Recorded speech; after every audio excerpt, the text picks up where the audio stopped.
Hey everyone, it's Miss Brandon from the Benjamin branch of the Greensboro Public Library. Today I'd like to share with you a book that I recently read and really enjoyed, The First Rule of Punk by Celia C. Perez. The book won many awards for the author. Additionally, it won 2 thumbs up from me. First of all, what is punk? Punk is a genre of music, a kind of rock music, and it's usually played very loud and fast. It's also a kind of culture, focused on being yourself, on not letting the world around you tell you how to think, act, dress, or behave. So on to the book. This book, published in 2017, is for 4th to 7th graders. The main character is 12-year-old, soon to be in 7th grade, Maria Luisa O'Neill Morales, who prefers to be called Malu, Ma for Maria and Lu for Luisa. Malu's parents are divorced, and she's half and half. Half Mexican-American like her mom, and half punk like her musician, record store-owning dad. But Malu is not comfortable speaking Spanish. She hates the taste of cilantro. She can't handle spicy foods, and she hardly ever dresses or acts like una señorita, a young lady, should, according to her mom. Instead, Malu enjoys wearing Doc Marten boots, listening to music, the louder the better, being a vegetarian, and making zines. Malu is way more comfortable with her punk half than with her Mexican-American half. Now, for what happens in the story.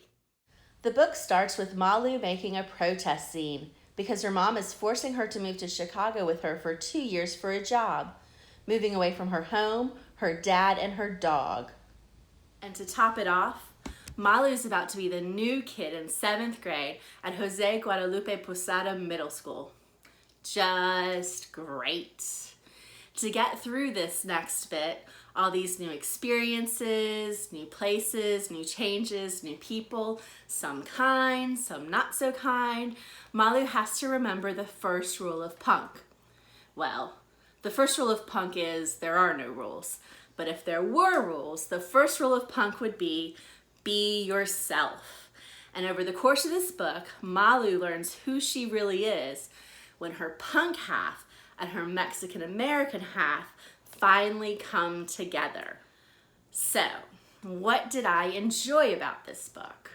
Well, I enjoyed getting to know Malu. She's pretty brave most of the time, and she's funny, and she's not perfect, but when she made mistakes, she worked hard to fix them, and I appreciated reading about that.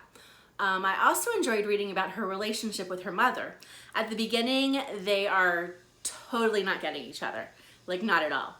But they love each other and they listen to each other, and by the end you feel pretty good that they are finally really hearing each other and understanding each other. And finally, I loved all the music in the book. All the artists and songs in the book are real, and you can look them up online and listen to what Malu's listening to. As a matter of fact, the author has a playlist on her website. You can listen to many of the songs from the book and learn more about the author too. The link for that is in the post. Throughout the book, Malu makes several different zines, which are simply handmade magazines that were popular with the punk scene and are a great way for anyone to be creative and expressive. You can do the drawing and writing on your own, or cut up words, letters, and pictures from magazines and glue and tape them on. The author shares instructions for how to make zines at the back of the book. The library also has a video on how to make zines done by East, my colleague. The link for that video is in the post as well. Now for what I'm going to show you how to do today, it's how to make a set of worry dolls. When Malu shares with her father how worried she is about the upcoming move, he gives her a set of worry dolls. Worry dolls were a tradition in Guatemala, a country right beside Mexico. They're tiny little dolls, and at night, before you go to bed, you tell each of the dolls one of your worries so you can get a good night's sleep and let the dolls worry for you. For this craft, you'll need popsicle sticks, some markers, some yarn and maybe some embroidery floss, some scissors, and some glue. Step 1 is to give your worry doll a face. And then you're going to tie on a piece of embroidery floss or yarn and wrap it around and around and around. I'm using both, and so I tied off one and tied on a new one.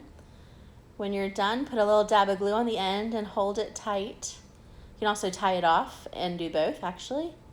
Now I'm adding a little bit of glue to the back of the popsicle stick because I'm going to add some hair.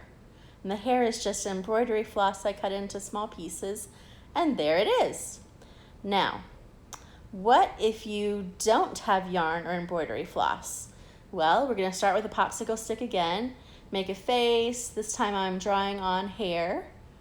And instead of using yarn or embroidery floss, I'm using colored tape. You could also use just plain masking tape and then color on it with markers.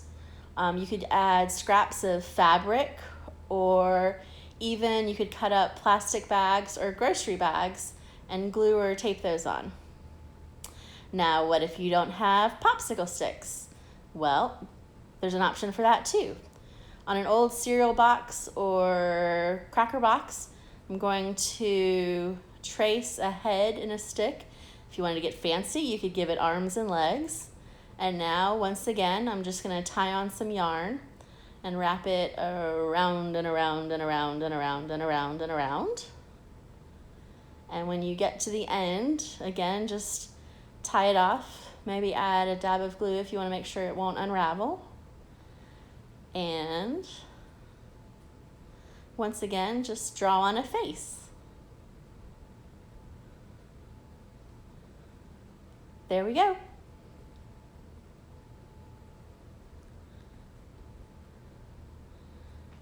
Ta-da! I hope you enjoyed the craft, and I hope you check out The First Rule of Punk by Celia C. Perez.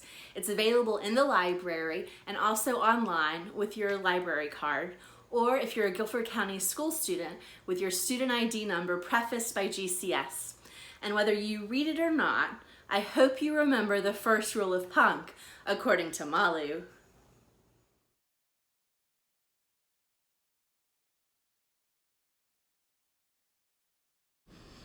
Don't forget, the Greensboro Public Library is open online all day, every day, with downloadable ebooks, audiobooks, movies, music, and more.